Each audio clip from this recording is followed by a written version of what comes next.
በስመ አብ ወወልድ ወመንፈስ ቅዱስ አሐዱ አምላክ አሜን። የተወደዳችሁ እግዚአብሔር ቤተሰቦች እናታችን እመቤታችን የቅድስት ድንግል ማርያም መስራት ቃል ኪዳን ልጅ ወደደን ባፈቀረን በአንድያ ልጁ በኢየሱስ ክርስቶስ ፍጹም ሰላም እንደምንቆያቸው ምን አምላካችን ስሙ ዘወትር የተመሰገነ የተወደደ ሲሆን እግዚአብሔር አምላካችን በቸርነቱ እንዲያስተምረን የቅዱስ ጳውሎስ መልእክት ወደ ቆሮንቶስ ሰዎች ጥናታችን እንቀጥላለን። በቸርነቱ እንዲያስተምረን የእርሱ ቅዱስ ፈቃዱ ይሁንልን። እንግዲህ ምዕራፍ 14 ነው እንግዲህ ዛሬ የምንመለከተው። ምዕራፍ 14 ላይ ቅዱስ ጳውሎስ በተለየ ሁኔታ በልሳን ስለመናገር ትንቢትን ስለመናገር የጻፈበት ክፍል ነው። እንግዲህ ልሳን የሚለው ግዕዝ ቃል ነው፣ ቋንቋ ማለት ነው። በአማርኛ ስንቀይረው በቋንቋ የተለያየ ቋንቋ ለሕዝቡ የማይገባ ቋንቋ መናገርን ቅዱስ ጳውሎስ እንደማይገባ፣ ለሕዝቡ በሚገባ ቋንቋ መናገር እንደሚገባ። እንግዲህ ቋንቋ የተበተነው በባቢሎን በሰዎች ኃጢአት ምክንያት ነው። ኦሪት ዘፍጥረት ምዕራፍ 11 ላይ ከቁጥር 1 ላይ ሁሉም ሕዝብ ሁሉ አንድ ቋንቋ ይናገር ነበር ይላል። ኋላ ላይ ግን ሰዎች በትዕቢት እግዚአብሔርን እንገድላለን ብሎ ሲታበዩ በትዕቢት እስከ ሰማይ የሚደርስ ሕንጻ ሲገነቡ እግዚአብሔር ቋንቋቸውን እንደደባለቀባቸውና ቦታውን ባቢሎን እንደተባለ ድብልቅ እንደተባለ መጽሐፍ ቅዱስ ጽፎልን እናገኛለን። ከዛ ደግሞ በሰዎች ትዕቢት ቋንቋ ብዙ ሆነ፣ በሐዋርያት ትሕትና ደግሞ ቋንቋ አንድ ሆነ። ማለት 72 ቋንቋ በአንድ ቀን መናገር የቻሉ እነሱ 72 ቋንቋ እየተናገሩ ሳይሆን አንዷን የሚናገሩትን መንፈስ ቅዱስ በ72ቱም ቋንቋ እንዲሰማ አድርጓል። ስለዚህ በቋንቋ ማስተማር ለሕዝቡ በሚሆነው በቋንቋ ማድረግ ተገቢ ነው። በኢትዮጵያ ቤተክርስቲያን ታሪክም እንደዚሁ ፍሬምናጦስ የተባለ ታላቅ የቤተክርስቲያን አባት ከሳቴ ብርሃን በመባል የሚታወቅ ታላቅ የመጀመሪያው እንግዲህ ኢትዮጵያ ቤተክርስቲያን ጳጳስ በግብጽ ሲኖዶስ ተሰየመው የመጡ ቋንቋውን እርሱ ስለሚችሉ እዛው ሀገሩን በሚያውቁት ቋንቋ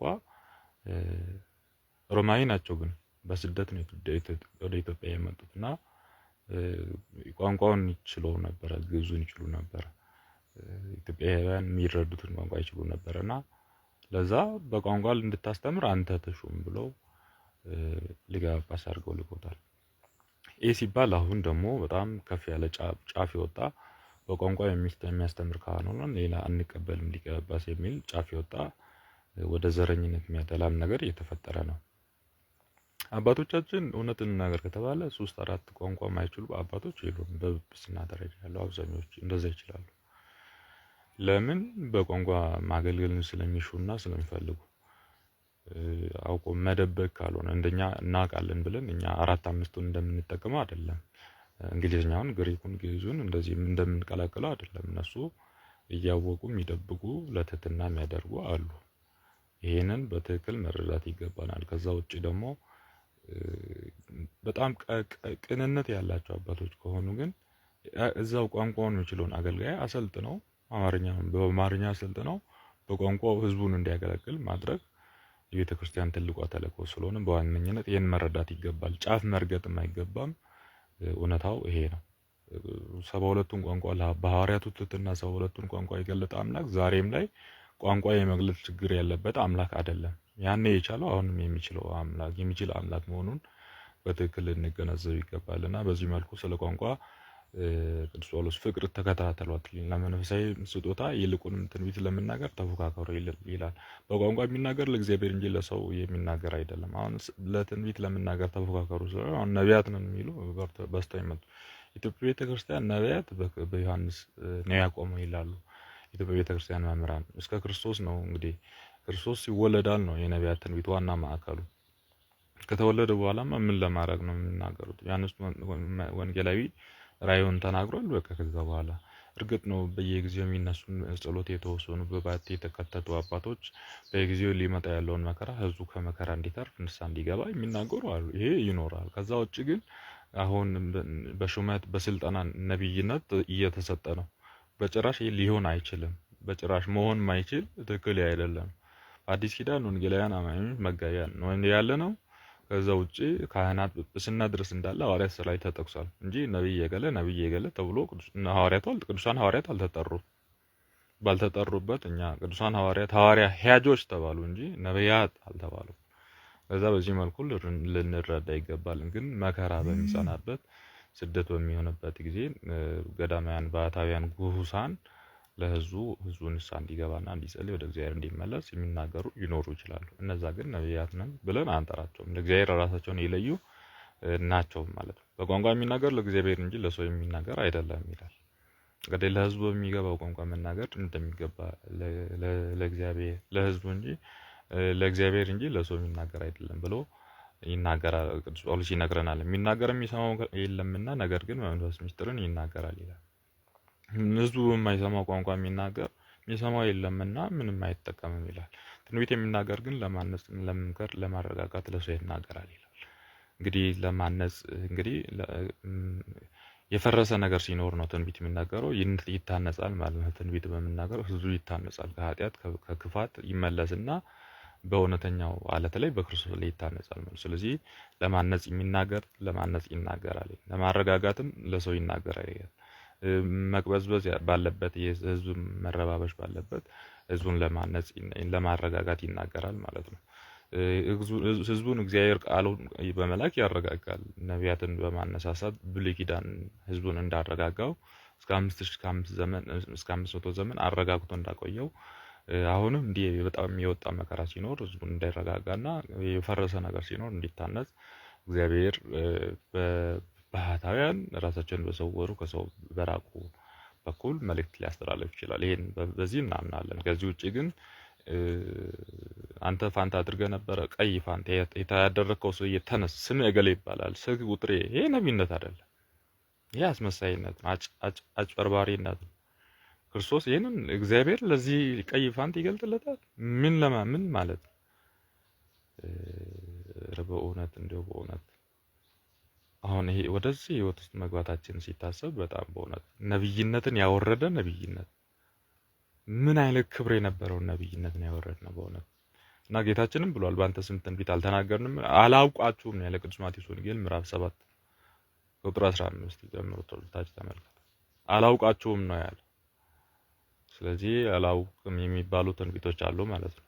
አላውቅም የሚባሉ ትንቢቶች በነቢያቱም ዘመን ሐሰተኞች ነቢያት እንደነበሩ ቀጥሎ ሁላችንም በቋንቋ ልትናገሩ እወዳለሁ ይላል። በልሳን የሚለው እንግዲህ ወደ ቋንቋ በሚል በአማርኛው ሲተረጎም ሁላችሁም በልሳን ልትናገሩ እወዳለሁ፣ በቋንቋ እንድትናገሩ እወዳለሁ፣ ይልቁንም ትንቢት ልትናገሩ እወዳለሁ። ሳይተረጉም በቋንቋ የሚናገር ይልቅ ትንቢት የሚናገር እጅግ ይበልጣልና፣ ቢተረጉም ግን ማህበሩን ያንጻል።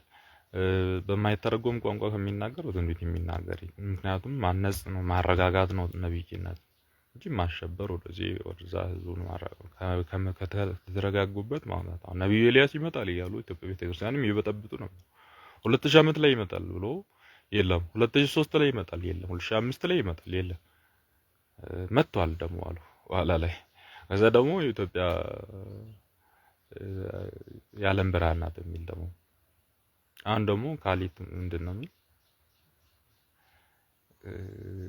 በ325 ዓመት ካሊት ንቂያ ምናምን ብሎ ይሄ ጭንብል መልበስ ነው። እውነተኛው የክርስቶስን ወንጌል ያልያዙ እነዚህ በስሜት የሚመሩ የሚነዱ እግዚአብሔር ያላካቸው ራሳቸውን የላኩ ናቸው።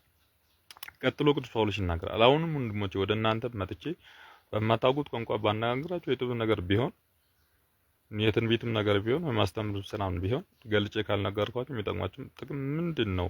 ነፍስ የሌለው ድምፅ እንዲሰጥ እንደ መሰንቆ ወይም እንደ ክራር ያለ መሳሪያም በስልት ካልተመታ መሰንቆ ወይም ክራር የሚለውን ማን ያውቃል ይላል። ልክ መዝሙሩን ተከትሎ ካልሆነ ክራሩ ምን ይጠቅማል ይላል ቅዱስ ጳውሎስ። እንኳን ነፍስ የሌለው ክራር ከመዝሙሩ ጋር ተመሳሳይ እየዘመረ እናንተ በማትሰሙት ቋንቋ ቢናገር ምን ይጠቅማቸዋል? አያድናቸውም፣ አያተርፋቸውም። ለዚህ ነው በቋንቋ ስብከት ቅዳሴውም የሚሉ ጥያቄዎች አሉ። አሁን በተለይ በጣም ቋንቋው ሲሆን ግን ዜማውን የማበላሸት ምናምን በጣም ችግር ያለባቸው የሚፈጠሩ ጉዳዮች ይኖራሉ። እነሱን ግን ከሊቃውንቱ ጋር ከተማሩ በትክክል ዜማ መምህራን ጋር ካልሆነ በቀር እንደው ቅዳሴው ጠፍቶበት ቀሮር ተጨመረ አይነት ቅዳሴ በቋንቋ ህዝቡ እንዲሰማ ተብሎ የሚደረግ ነገር መሆን የለበትም። እንደ ምልክቱ መጮህ ከተቻለ መልካም።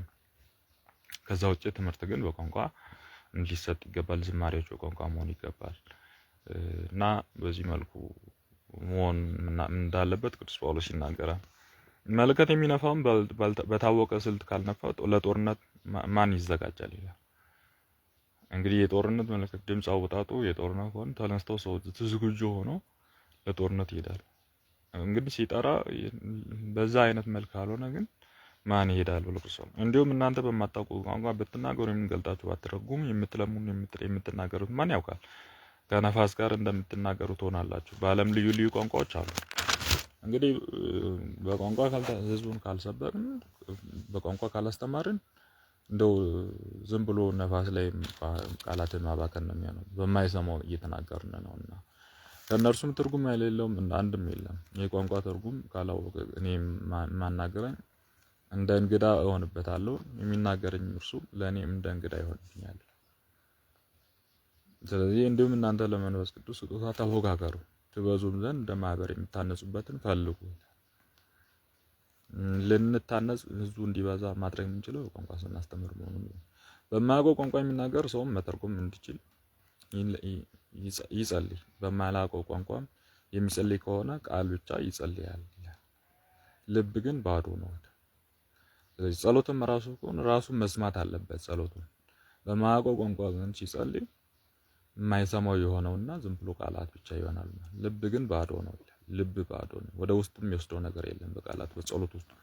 እንግዲህ ምን አደርጋለሁ? በመንፈስ እጸልያለሁ፣ በማስተማር እማልዳለሁ፣ በመንፈስም እዘምራለሁ፣ በማስተማርም እዘምራለሁ። አንተ በመንፈስ ብታመሰግን ያ የቆመው ያልተማረው በአንተ ምስጋና ላይ እንዴት አሜን ይላል?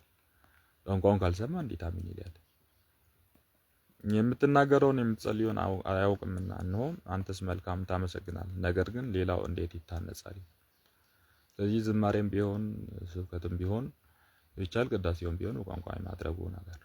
ይሄ ሲባል ቅድም እንዳልኩኝ ከዜማው የመጣ ከቅዱስ ያሬድ ካወረዳቸው ከሶስቱ አዘዜሞች የወጡ ከምልክት የወጡ እንዲሆን ግን አይፈቅድም ቤተክርስቲያን። ይሄንን ነው እግዚአብሔርን አመሰግናለሁ ከሁላችሁ ይልቅ እነ ቋንቋ እናገራለሁ፣ ነገር ግን ሌሎችን አስተምር ዘንድ በቋንቋ የሚናገር ብዙ ቃል ይልቅ ቤተክርስቲያን በአእምሮ 5 ቃላት እናገርሻለሁ። ቅዱስ ጳውሎስ 5 ቃላትን ያለው 5 አዕማደ ምስጢር። እንግዲህ ብዙ በልሳን ከመናገር 5 አዕማደ ምስጢርን ብናገርሻለሁ። እነዚህ 5 አዕማደ ምስጢር 5 ቃላትን ብቻ ነው።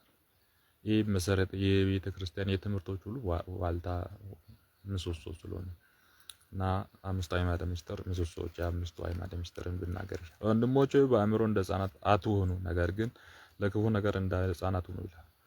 በአእምሮ እንደ ሕፃናት አትሁኑ፣ ለክፉ ነገር ግን ሕፃናት ሁኑ። ክፉ ቅም አይመልሱም ሕፃናት። ስለዚህ ክፉ ሲገጥመን እንደዛው ማድረግ እንደ ሕፃናት መሆን። ጌታችንም እንደ ሕፃናት ካልሆናችሁ ከቶ መንግሥተ ሰማያትን አትገቡም ማለት የማያቂሙ ስለሆነ ክፉን ወደ ባደረገባቸው ላይ ክፉ የማይመልሱ ስለሆነ በክፉ ላይ ግን እንደ ሕፃናት ሁኑ። እንደ ሕፃናት አትሁኑ፣ በክፉ ላይ ግን እንደ ሕፃናት ሁኑ።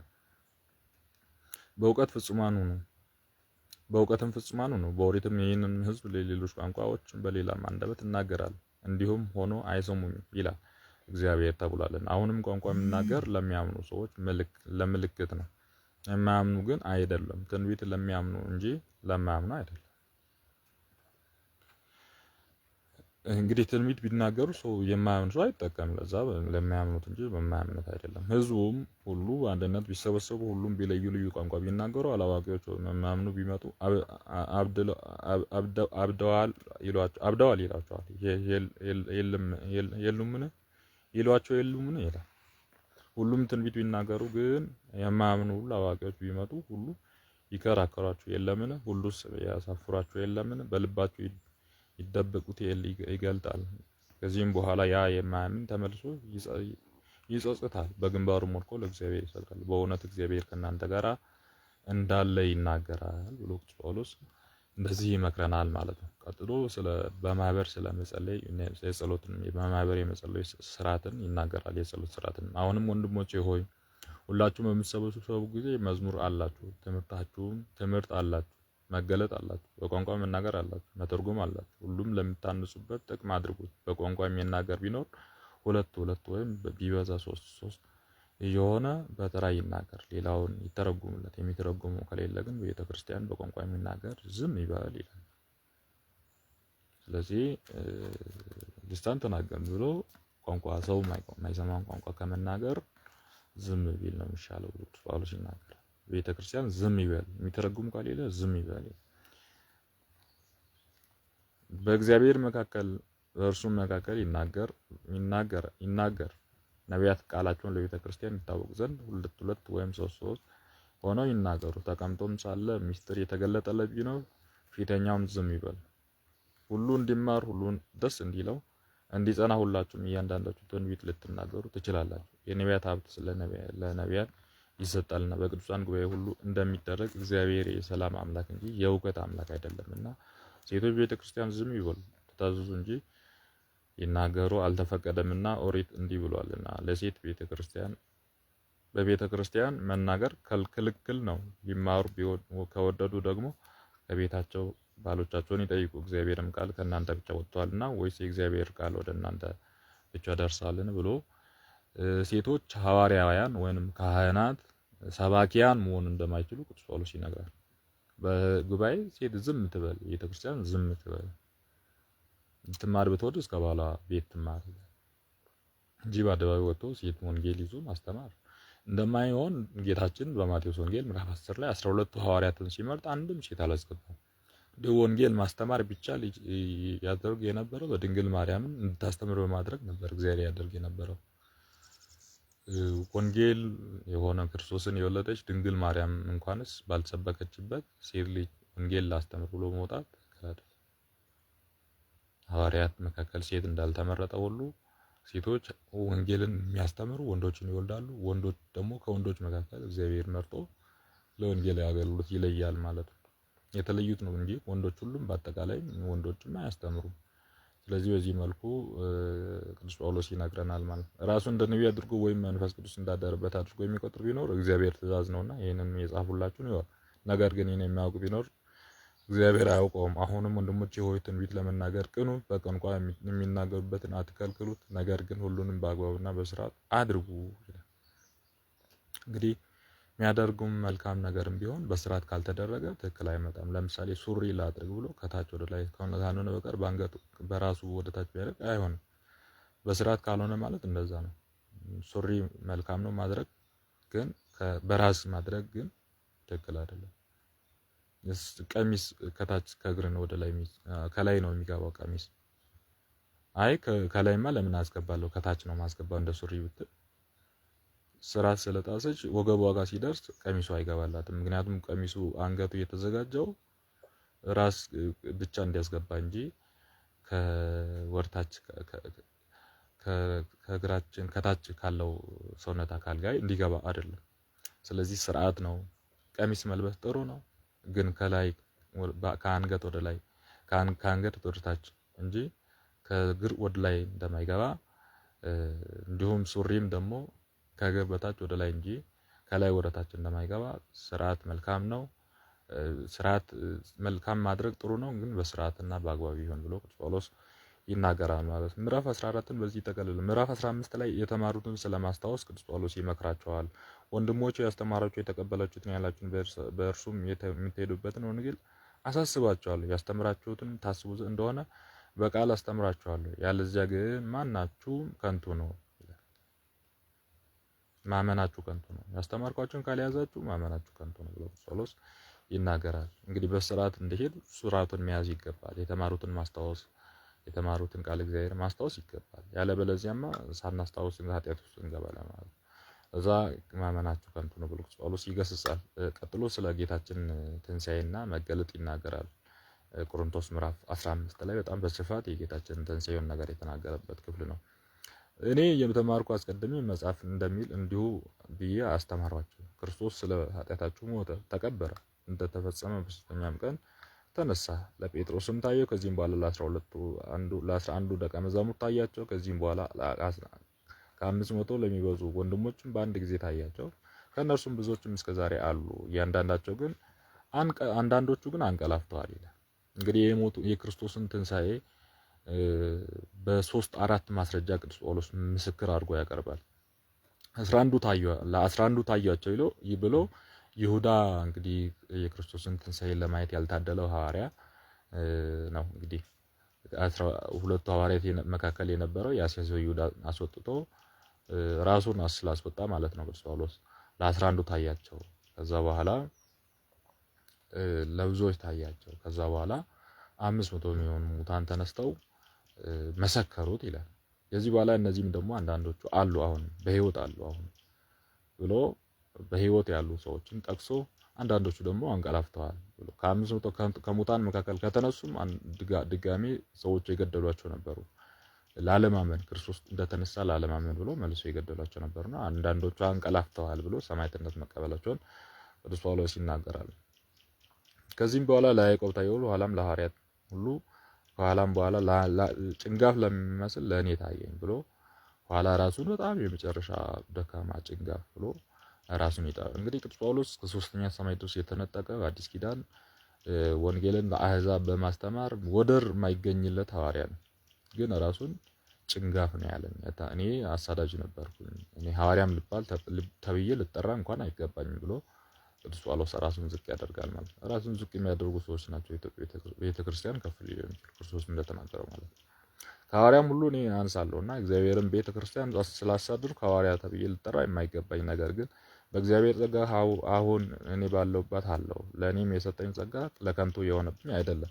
እኔም ከሁሉ ይልቅ ደከምኩ፣ ነገር ግን በእኔ ላይ ያደረው እግዚአብሔር ጸጋ አጸናኝ እንጂ እኔ አይደለሁም። አሁንም እኔም ብሆን እነርሱም ቢሆኑ እንዲህ እናስተምራችኋለን፣ እናንተም እንዲሁ አምናችኋል ብሎ ቅዱስ ጳውሎስ ይናገራል ማለት ነው። ቀጥሎ ስለ ሙታን መነሳት ቅዱስ ጳውሎስ ይናገራል። ክርስቶስ ከሙታን ተለይቶ ተነስቷል ብለን ሌላው የምናስተምር ከሆነ እንግዲህ ከመካከላችሁ ሙታን አይነሱም የሚሉ እንዴት ይኖራሉ?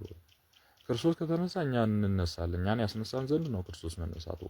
ስለዚህ እርሱ እንደተነሳ እኛ ማንነሳ ከሆነ እንዴት ብለን ከሙታን ትንሣኤ የለም ብለን የሚያስተምራሉ? በሰዓቱ በጣም ማአት ሙታን ፈሪሳውያን እና ሰዱቃውያን ሁለት አይነት ሰዎች አሉ እንግዲህ የሙታን ትንሣኤ ማያምኑና የሚያምኑ ማለት ነው። እና ማያምኑትን ሲያስተምር እነዚህ ብሎ ቅዱስ ጳውሎስ ይናገራል ማለት ነው። ክርስቶስ ከተነሳ እኛም እንነሳለን ብሎ ቅዱስ ጳውሎስ ይናገራል። ሙታን የማይነሱ ከሆነ ክርስቶስ ከሙታን ተለይቶ አልተነሳማ። ክርስቶስ ከሙታን ካልተነሳ እንግዲህ ትምህርታችን ከንቱ ነዋ ብሎ ክርስቶስ መነሳቱ እኛን እንድንነሳ ለእኛን መንገድ ሊያሳየን ነው። ስለዚህ ሙታን ይነሳሉ፣ ክርስቶስ እንደተነሳ ይነሳሉ። ሙታን ካልተነሱ ክርስቶስ አልተነሳማ።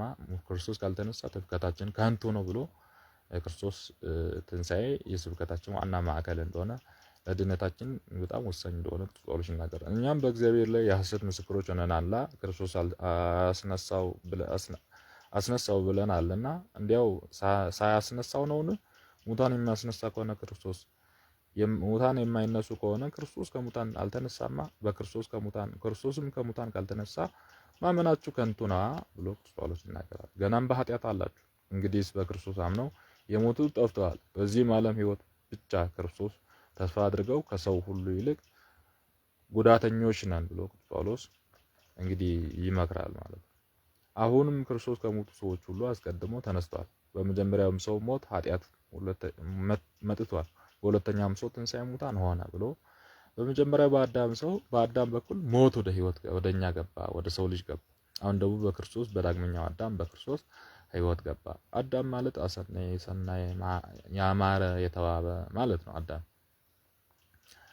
ያማረ የተዋበ ማለት ነው። ክርስቶስ ደግሞ ላዩ መልኩ እጅግ ያምራል። መልኩን ሊያይ ዘንድ ወደ እንጨት የወጣውን እናስታውሳለን፣ ዘኬዎስ እና መልኩን ለማየት ብሎም የሚመጡ ሰዎች እናስታውሳለን። እና የአዳምን ማንነት የመለሰ እውነተኛው አዳም ክርስቶስ ነው፣ ስሙን የሆነው ማለት ነው። የመጀመሪያው አዳም ሞት ወደ ሕይወታችን አመጣ፣ ክርስቶስ ደግሞ ሕይወትን ወደኛ አመጣ። ሁሉም በአዳም እንደሚሞቱ እንዲሁ በክርስቶስ ሁሉም ሕያዋን ይሆናሉ። ነገር ግን ሰው ሁሉ በየስራው ይነሳል፣ በየስርዓት ይነሳል። በመጀመሪያም ከሙታን የተነሳ ክርስቶስ ነው። ከዚያም በኋላ ክርስቶስ ያመኑ እርሱም በሚመጣበት ጊዜ ይነሳሉ። እግዚአብሔር አብ መንግስቱ እጅ ባደረገ ጊዜ ገዢው ሁሉ ንጉስም ሁሉ ኃይልም ሁሉ በተሻረ ጊዜ ያን ጊዜ ፍጻሜ ይሆናል። ጠላቶቹም ሁሉ ከእግሩ በታች እስኪወድቁ ድረስ ይነግሱ ዘንድ አለውና ከዚህም በኋላ የመጨረሻው ጠላት ይሻራል፣ ይኸውም ሞት ነው ብሎ ቅዱስ ጳውሎስ የሰው ልጅ ይገድል የነበረው መጨረሻ ላይ ይሞታል። ሞቷል፣ ክርስቶስ ገድሎታል። አሁን ደግሞ ዳግም ምጽአት ላይ ሞት የሚባል ማያገኙ ሰዎች ይኖራሉ ማለት ነው። ሁሉንም ከእግሩ በታች አስገዝቶለታልና ሁሉም ይገዛለታል ባለ ጊዜ ግን ሁሉንም ካስገዛለት በቀር አንድ እንደሆነ የታወቀ የለም። ሁሉም በተገዛለት ጊዜ ግን እግዚአብሔር በሁሉ ቦታ በሁሉ ይሆን ዘንድ ያን ዕለት ወንድሙም ሁሉ ላስገዛለት ይገዛል ብሎ ቅዱስ ጳውሎስ ክርስቶስ መጥቶ በምድር መገዛት ያለበትን ዲያብሎስ ቀጥቅጦ ገዝቶ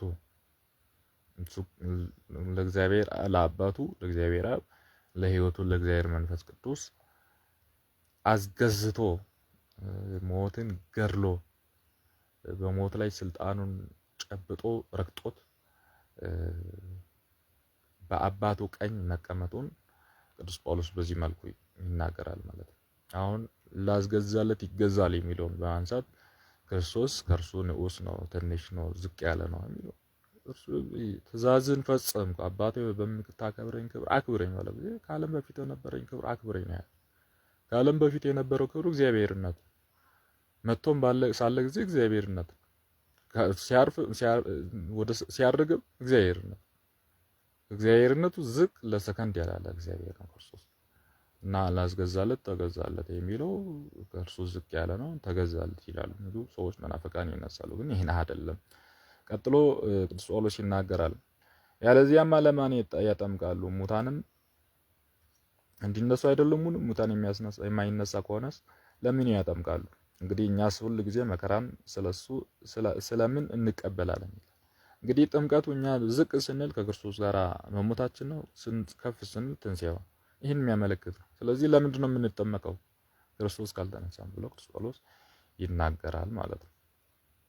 ወንድሞች ሆይ በጌታችን በኢየሱስ ክርስቶስ በሆኑ በእናንተ ላይ ባለኝ ትምክህት ሁሉ ጊዜ እገደላለሁ። በሆኑ በኤፌሶን ባውሬ ላይ ጋር የተጋደልኩ ለሰው ብዬ ነውን? ምንስ ይጠቅመኛል? ሙታን የማይነሱ ከሆነ እንዲህ እንበላ እንጠጣ ነገም እንሞታለን። ወንድሞቻችሁ እያሳታችሁ ክፉ ነገርም መልካም ጠባይን ያበላሻልና ብሎ ከክፉ ባልንጀሮች ጋር መዋል እንደማይገባ ክፉዎች ክፉ እንደሆኑ ከክፉ መጠበቅ እንደሚገባ ቅዱስ ጳውሎስ ይናገራል ማለት ነው። እኔ በመከራ ሲቀበል ለመነሳት ነው። ትንሣኤ ከሌለማ ለምንድን ነው እንደዚህ መከራ የሚቀበለው ብሎ ቅዱስ ጳውሎስ የራሱን መከራ መቀበል ለትንሣኤ ሙታን ስላለ መሆኑን ቅዱስ ጳውሎስ ይመክርልናል። ቀጥሎ ስለ ትንሣኤ ምሳሌ ትምህርት ይሰጣል። ለጽድቅ ትጉ፣ አትሳቱ፣ እግዚአብሔርን የሚያውቁ ሰዎች አሉና፣ ነገር ግን አትፍሩ። ይህን እላችኋለሁ፣ ሙታን እንዴት ይነሳሉ? የሚነሱ በምን አካል ናቸው ነው የሚሉ አሉ። እና አንተ ሰነፍ፣ አንተ የምትዘራው ዘር ካልፈረሰ አይበቅልም። የምትዘራው የስንዴ ቢሆንም ሌላውም ቢሆን የምትዘራው ቅንጣት ብቻ ናት እንጂ ይህንን ኋላ የሚገኘውን አገዳውን አይደለም። እግዚአብሔር ግን እንደወደደ አገዳን ይሰጠዋል፣ ለእያንዳንዱም ዘርን አገዳው የራሱ ነው ብሎ ቅዱስ ጳውሎስ ለስንዴ የስንዴ አገዳ አለው፣ ለገብስ የገብስ አገዳ አለው፣ ለበቆሎ የበቆሎ አገዳ አለው። የስንዴ የበቆሎ አገዳ ይወጣለት። የበቆሎ አገዳ ከስንዴ ቢወጣ ይገርማል። በቆሎን ሊያፈራ ይችላል እንጂ ስንዴን ሊያፈራ አይችልም። ስለዚህ በዚህ መልኩ ቅዱስ ጳውሎስ አንተ የዘራው ዘር መሬት ላይ ተደባልቆ ፈርሶ በስብሶ የሌለውን አገዳ አውጥቶ እንግዲህ አንድ ቅንጣት ነው እንግዲህ ስንዴ የምንጨምረው 10 20 30 100 30 60 100 ፍሬ ሊያወጣ የሚችለው በስብሶ ነው።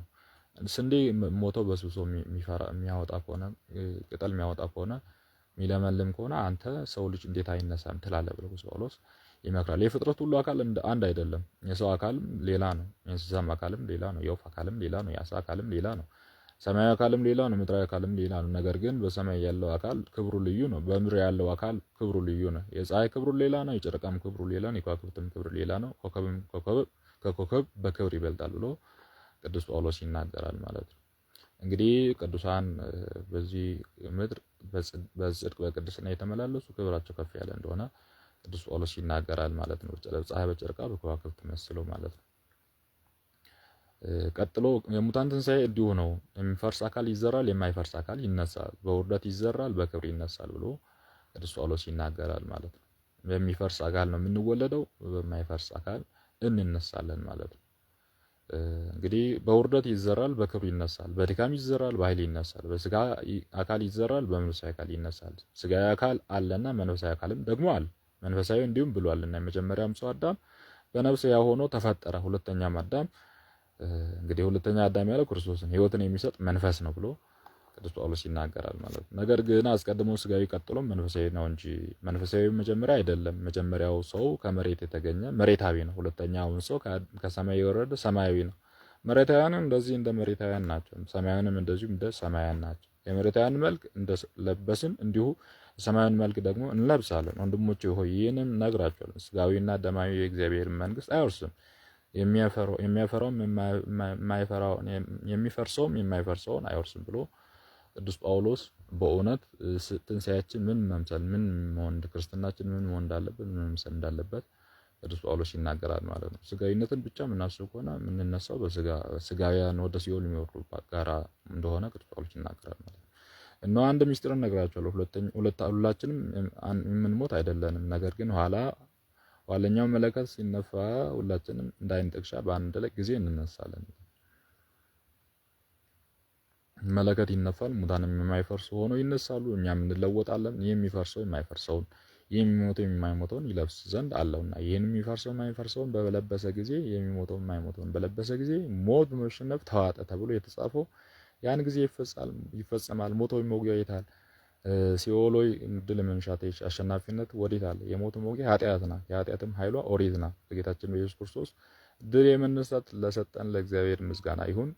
አሁንም የተወደዳችሁ ወንድሞቻችን ሆይ የጸናችሁ የማትናወጡ ሁኑ። ዘወትር በጎ ምግባርን አብዝታችሁ ለእግዚአብሔር አበርክቱ። ስለ ጌታችን መድከማችሁም ለከንቱ እንዳይደለ ታውቃላችሁና። ለክርስትና ውስጥ ያለ መድከም ሁሉ ለጽድቅ፣ ለቅድስና፣ ለትንሣኤ እንደሆነ ቅዱስ ጳውሎስ ለከንቱ አይደለም። እናንተ የምትደክሙት፣ የምትጾሙት፣ የምትጸልዩት፣ የምትወጡት፣ የምትወገቡት፣ ምጽዋት የምትሰጡት፣ ቸርነት የምታደርጉት ለከንቱ አይደለም ትነሳላችሁ ብሎ ቅዱስ ጳውሎስ ይናገራል። የቆሮንቶስ ሰዎች ምዕራፍ 15 በዚህ ይጠቀልላል። እንግዲህ ምዕራፍ 16 ላይ ለኢየሩሳሌም ላሉ ምዕመናን ሰላምታን በማቅረብ እስከ መጨረሻው ድረስ ማን እንደቆየ በመናገርና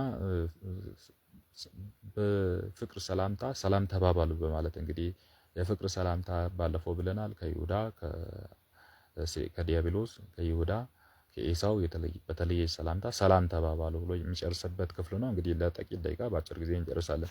ምዕራፍ 16 ቁጥር 1 ላይ ለቅዱሳን ስለሚደረጉ አስተዋጽኦ በገላትያ ላሉ ምዕመናን እንደደነገኩ እናንተም እንዲሁ አድርጉ ብሎ የገላትያ መልእክትን እዚህ ቆሮንቶስ ላይ እንዲነበብ በማድረጉ ምክንያት የገላትያን ሐሳብ ድጋሚ ሳይጽፎ ገላትያ ላይ በተደነገገው መሰረት እናንተም ጋር ደንግጉ ብሎ ቅዱስ ጳውሎስ የገላትያ መልእክት ወደ ቆሮንቶስ እንደተላከ መጀመሪያ እንደተነበበ እንግዲህ ወደ የሀገሩ አንዱ መልእክት ወደ የሀገሩ እየሄደ እየተዘዋወረ እንዲነበብ ይህ ቆሮንቶሱ መልእክት ቆሮንቶስ ላይ ብቻ ሳይሆን ወደ ገላትያም ሄዶ እንዲነበብ የገላትያ መልእክት ገላትያ ላይ ብቻ ሳይሆን ወደ ቆሮንቶስ እንዲነበብ ያደርግ እንደነበረ ቅዱስ ጳውሎስ ይናገራል ማለት ነው። እኔ ሲመጣ ይሄ የገንዘብ ማዋጣት ያን ጊዜ እንዳይሆን ከእናንተም ሰው ሁሉ የሳምንቱ እሑድ የተቻለውን ያዋጣ፣ ያገኘውም በቤቱ ይጠብቅ። በመጣም ጊዜ ስጦታችሁን ወደ ኢየሩሳሌም ያደርሱ ዘንድ የመረጥኋችሁን ሰዎች መልእክቴን ጨምሬ እልክላችኋለሁ። ለመሄድ ቢቻለኝ ግን እኔ ራሴ እሄዳለሁና እነርሱም አብሮኝ ይሄዳሉ። መቄዶንያ ደርሼ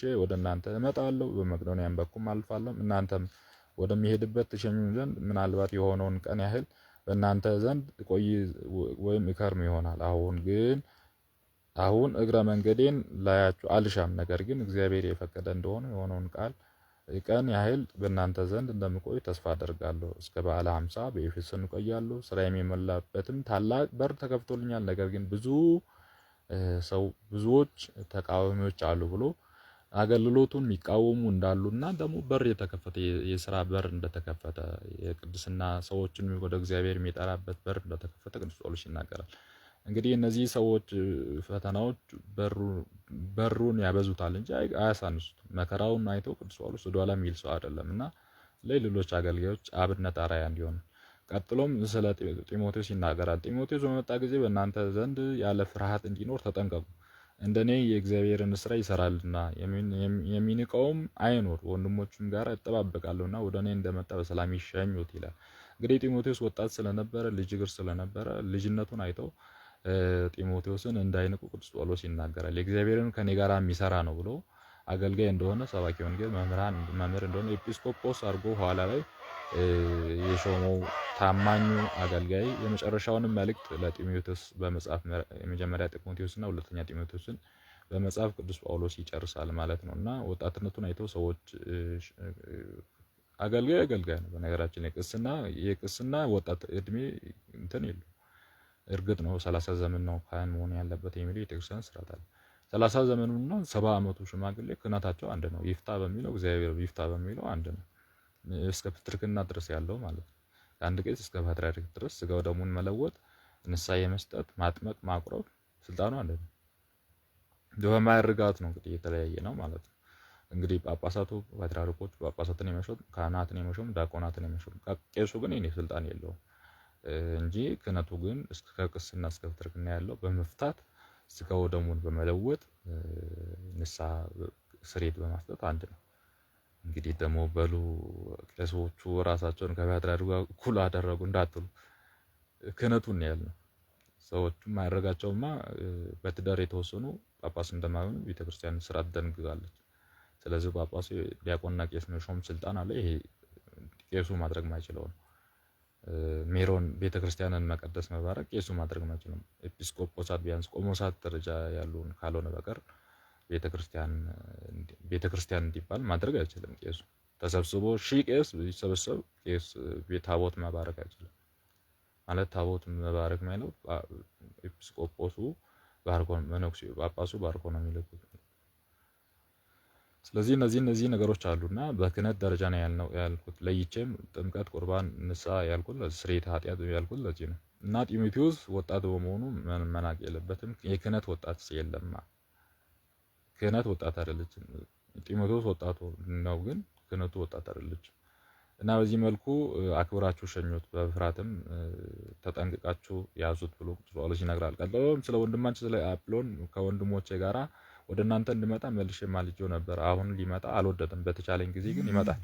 ትጉ፣ በሃይማኖት ቁሙ፣ ታገሱም፣ ጽኑም፣ ሁሉንም በፍቅር አድርጉ። ወንድሞች ሆይ እስጢፋኖስ፣ የፍርዳጦስ፣ የአኪቆስ የቤተሰቦቹ የአካያ የመጀመሪያው እንደሆኑ ቅዱሳንን ለማገልገል ራሳቸው እንደሰጡ ታውቁ ዘንድ እማልዳቸዋል። እናንተም እንደዚሁ ላሉትና ከኛም ጋራ በሰራ ተባብሮ ለሚደክም ሁሉ ትታዘዙላቸው ዘንድ እማልዳቸዋለሁ። እስጢፋኖስ፣ ፍርዲናጦስ እና አካቂቆስ በመምጣታችሁ ደስ ይለኛል። እናንተ ያገደላችሁትን እነርሱ ፈጽሟልና እነርሱ መንፈሴና መንፈሳቸው ደስ አሰኝተዋልና እንዲህም ያሉትን እወቋቸው ብሎ መልካም አይነት ሰዎችን ለአገልግሎት በመንፈሳዊነት የሚተጉ ሰዎችን ማወቅ እንደሚገባቸው ቅዱስ ጳውሎስ ይናገራል። እንዲህ ያሉ ሰዎችን እወቋቸው ብሎ ቅዱስ ጳውሎስ ይናገራል። በእስያ ያሉ ምዕመናን ሰላምታ ያቀርቡላቸዋል። አቂላና ፕሪስቂላ ቤታቸውም ከእነርሱም ጋር ያሉ ምዕመናን ሁሉ በጌታችን እጅግ ሰላምታ ያቀርቡላቸዋል። ወንድሞቻችን ሁሉ ሰላምታ ያቀርቡላቸዋል። በተቀደሰም ሰላምታ እርስ በርሳቸው ሰላም ተባባሉ። እኔ ጳውሎስን ሰላምታ በእጅ ጽፌአለሁ። ጌታ ኢየሱስ ክርስቶስም የማይወደው የተለየ ይሁን። ጌታችን ይመጣልና ጌታችን ኢየሱስ ክርስቶስ ጸጋ ከእናንተ ጋር ይሁን። የኔም ፍቅር በኢየሱስ ክርስቶስ ከእናንተ ጋር ይሁን። አሜን። በኤፌሶን ተጽፎ ጢሞቴዎስና በእስጢፋኖስ በፍርዲማኖስና በአካቂቆስ እጅ ወደ ቆሮንቶስ ሰዎች የተላከው መጀመሪያው መልእክት ተፈጸመ ይላል። እንግዲህ ቅዱስ ጳውሎስ በ16 ምዕራፍ ለቆሮንቶስ ክርስቲያኖች መጽናት እንደሚገባ በዚህ መልኩ የቆሮንቶስ መልእክትን ጽፎላቸው ላከ ማለት ነው። ያስተማረን የመከረን የገሰጸን የቅዱሳን አምላክ ስሙ ዘወትር በተመሰገነና የተወደሰ ሲሆን እግዚአብሔር ፈቅድ ቀጣይ ላይ የሁለተኛው ቆሮንቶስን እናጠናለን። ወስብሐት ለእግዚአብሔር። ይቆያል።